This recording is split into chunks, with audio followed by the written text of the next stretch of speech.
მოგესალმებით, ეს არის სათემო რადიო კასპის ხმა და დღევანდელ გადაცემას გავუძღვები მე თეონა ბეინაშვილი. ჩვენი რადიო კასპის ხმა შეიქმნა პროექტი მისი ხმას ფარგლებში DVV International-ისა და გერმანიის საგარეო საქმეთა სამინისტროს ფინანსური მხარდაჭერით, რომელსაც პარტნიორობას უწევს გერმანიის სათემო რადიო ZET და კასპის ზრდასრულთა განათლების ცენტრი. დღევანდელ დღის თემა სათემო რადიო და მოხალისეობრივი ჩართულობა. გაგაცნობთ ადამიანებს, რომლებიც გაუძღვებიან რუბრიკას მათი ხმა და გააჟღერებენ ხმას კულტურიდან, სპორტიდან, ტურიზმიდან და ასე შემდეგ. ასევე მნიშვნელოვან როლს შეასრულებენ ცნობადობის ამაღლების კუთხით და რაც მთავარია, მათი ჩართულობა გააფართოვებს მოხალისეობრივ წრეს და გააძლიერებს თემის ხმას, რაც ყველაზე მნიშვნელოვანია. როგორც აღვნიშნე, დღევანდელი გადაცემა იქნება გაცნობითი ხასიათის და ვისაუბრებთ მოხალისეებთან ჩართულობაზე სათემო რადიო კასპის ხმას ფარგლებში და მის გარშემო.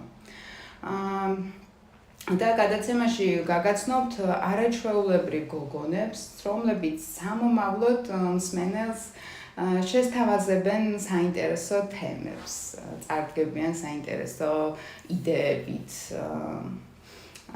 პირველია ნათიან უგზარიშვილი, მაია შაველაშვილი, მაია თაბუაშვილი და დარინა ციკლაური. ისინი ისაუბრებენ საკუთარ ინტერესებზე, მიზნებზე, სამომავლო გეგმებზე რადიო კასპის ხმას გარშემო. მოგესალმებით, გოგოებო. ნათია, მოდი თქვენგან დავიწყოთ და უფრო დეტალურად გავაცნობთ მსმენელს თქვენი პიროვნება. როგორც ვიცით, პროფესიით ხართ ჟურნალისტი და რთული მისახვედრი არ არის თუ რატომ დაინტერესდით რადიოს თემით. თუმცა მოხალისეობრივი ჩართულობა, როგორც ვიცით, კიდევ სხვა ენერგიას და ენთუზიაზმს მოითხოვს. ნათია, გაგვეცანით პირველ რიგში და გითხარით, რას ფიქრობთ სათემო რადიოს შესახებ, რა ინტერესები გაქვთ და რატომ გადაწყვეტეთ მოხალისეობრივი ჩართულობა რადიო ჟურნალისტიკის მიმართულებით. მოგესალმებით, მე ვარ ნათია უგზარიშვილი, ჟურნალისტი. სამწუხაროდ ჩემი პროფესიით ამ ეტაპზე ვერ ვმუშაობ, თუმცა ჩართული ვარ სხვადასხვა აქტივობებში რაიონში, რა თქმა უნდა. რაც შეეხება სათემო რადიოს, შეიქმნა ხალხის ინფორმირებისთვის, მათი ადგილობრივ ტერიტორიაზე მომხდარი ამბებისა და მოვლენების შესახებ. თუმცა ჩვენ არ გვაქვს იმის ფუფუნება, რომ კასპში გვქონდეს ტელევიზია, რადიო, ამიტომ ეს სათემო რადიო ძალიან მნიშვნელოვანია ჩვენი ქალაქისთვის. მე რადიოს შესახებ გავიგე კასპის დასვლა და განათლების ცენტრის მეშვეობით და ვიფიქრე, რატომაც არა, ჩემ პროფესიასთან ახლოს არის და ჩავერთე მოხალისეობრივად, რისთვისაც მადლობელი ვარ. და ეს უფრო დამაახლოვებს ჩემ პროფესიასთან, როგორც აღვნიშნე, სამწუხაროდ ამ ეტაპზე ვერ ვმუშაობ. ვიცით, გიყვარს თქვენი პროფესია? ძალიან ის ტელევიზია იქნება, რადიო, პრესა და რაც უფრო ახლოს ვიქნები, ჩემთვის ძალიან სასიხარულოა. გარდა ამისა, მექნება საშუალება რაიონისთვის სასიკეთო საქმეები გავაკეთო.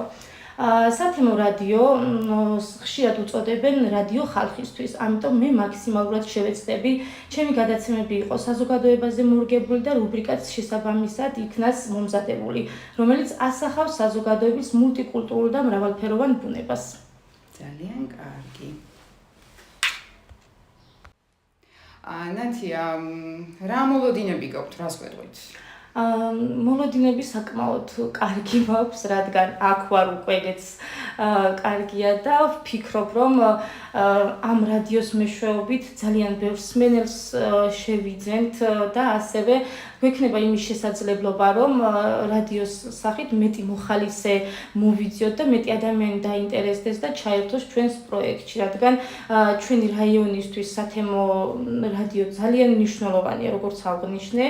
და სიახლეა ეს ჩვენი ქალაქისთვისა და მე პირადად ძალიან კარგად ვარ გაწოლილი და ისეთი ადამიანები გამოვლენ ასპარეზზე, რომელიც ჩუმად აკეთებს თავისთვის ძალიან კარგ საქმეებს რაიონისთვის.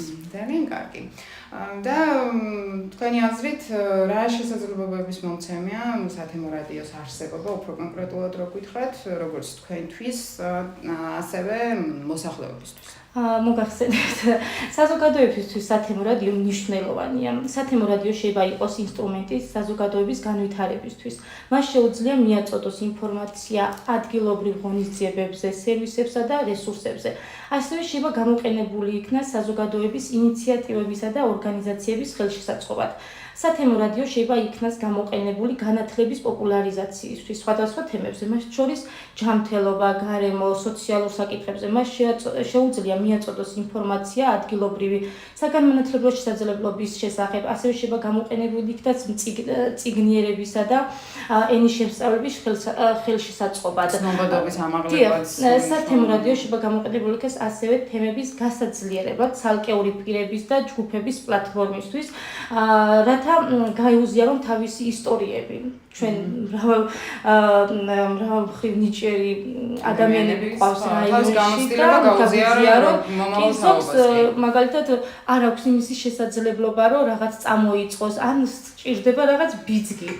და ის აქვს იდეები, მაგრამ ვერ გამოაქვთ ასპარეზზე. სტიმული ჭირდებათ და ჩვენ შევეცდებით და ეს რადიო იმის საშუალებას აძლევს, რომ ის ადამიანები მოვიძიოთ, ვანახოთ მაგალითები, ისტორიები მოვყვეთ, რათა მათ შეეძლოთ შემდეგ უკვე თავისუფლად, თუნდაც ჩვენ რადიოში მოვიდნენ და ის იდეები გააჟღეროს, რაც რაიონისთვის არის ასიკეთო. ასევე ქალთა გაძლიერება, რომელიც ჩვენ რაიონს ძალიან სჭირდება, არიან ისეთი ძლიერი ადამიანები და ქალები, რომლებიც არ უშინდებიან არაფერს, აქვს თავისი ბიზნესი, თავისი ყველანაირი რესურსი აქვს იმისა, რომ ფართო ასპარეზზე გავიდნენ. ამიტომ მე ვფიქრობ, რომ სათემო რადიო და ჩვენი გადაცემები თავის წვლილს შეიტანენ ჩვენი რაიონის უფრო მეტად განვითარებაში. ძალიან კარგი. ნათია, მადლობა, წარმატებებს გისურვებთ. შემდეგი ჩვენი რესპონდენტი კი იქნება მაია შაველაშვილი, პროფესიით იურისტი. მოგესალმებით, მაია. მოგესალმებით.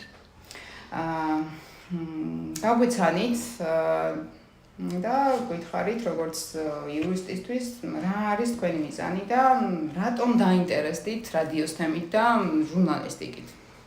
მოგესალმებით კიდევ ერთხელ, მე ვარ მაია შაველაშვილი, პროფესიით იურისტი, საკმაოდ დიდი წელი გამოცდილების მქონე ადვოკატურაში მუშაობთ განსაკუთრებით. უბრალოდ გარკვეული პერიოდი იყო, რომ არ ვცხოვრობდი, მე აქ დაუბრუნდი. ანუ მუნიციპალიტეტში არ იყავი და გასული იყავი? კი, გასული ვიყავი, დაუბრუნდი ჩემს საზღვარგარეთ თუ თბილისში? არა, დედაქალაქში ვიყავი. დაუბრუნდი ჩემს რაიონს, ვარ ადგილობრივი და ძალიან მინდა, რომ ვემსახურო ჩემს რაიონს მოსახალისეობრივად, რა თქმა უნდა, ამაზე არ მოგცა. მაშინ, როდესაც მე გავხდი პროფესიით იურისტი და შემდეგ გავიხსენე ჩემი ბავშვობის ოცნება და გავხდი ადვოკატი, ყოველთვის მქონდა იმის სურვილი, რომ მემსახურა ხალხის სამსახურში და მაქსიმალურად დავხმარებოდი, გამოყენებინა მათ სასარგებლოდ ჩემი ცოდნა და გამოცდილება. ახლა კი ძალიან დიდი სურვილი გამიჩნდა, რომ ეს ჩემი ასე ვთქვათ, ერთგვარი ფუნქცია რადიო ჟურნალისტიკაში გამოვცადო. ეს თან ჩემთვის არის ახალი დამატებითი გამოწვევა და მე თვითონაც მაქვს ინტერესი და რაც უფრო მეტ ადამიანს დავეხმარები და ინფორმაციას მივაწოდებ თუ რაღაცა თუ სხვანაირ დახმარებას ამოვჭერ, ჩემთვის უფრო სხვანაირი სტიმულის მემცემი იქნება და უფრო სასიხარულო იქნება. ძალიან კარგი. და სათემო რადიოს გარშემო რომ ვისაუბრებთ, თქვენი აზრი, რას ფიქრობთ ამის შესახებ? ჩემი აზრით ეს არის ძალიან კარგი წამოწყება, მე თუმეტეს ახლა ჩვენი საკმაოდ დიდი რაიონია, დიდი ისტორიის მქონე და ეს არის ძალიან კარგი წამოწყება თანამედროვე სამყაროში იმ გამოწვევების წინაშე, რაც დღეს დგას მსოფლიოში, რასაც უყურებთ, ხედავთ იგივე ყველანაირი იგივე გენდერის მხრივ, რაღაცა ურთიერთპატივისცემის მხრივ თუ ურთიერთდამოკიდებულების მხრივ და თვლი რომ მრავალფეროვანი გადაცემებითა და თემებით კიდევ უფრო მრავალი სიახლე გაჩნდება მუნიციპალიტეტში და უფრო მეტი დაინტერესება და უფრო მეტი აქტივობა იქნება. მაია, რა გაძლევთ ენთუზიაზმს იყოთ მოხალისეობრივად ჩართული რადიოს მუშაობის პროცესში? საერთოდ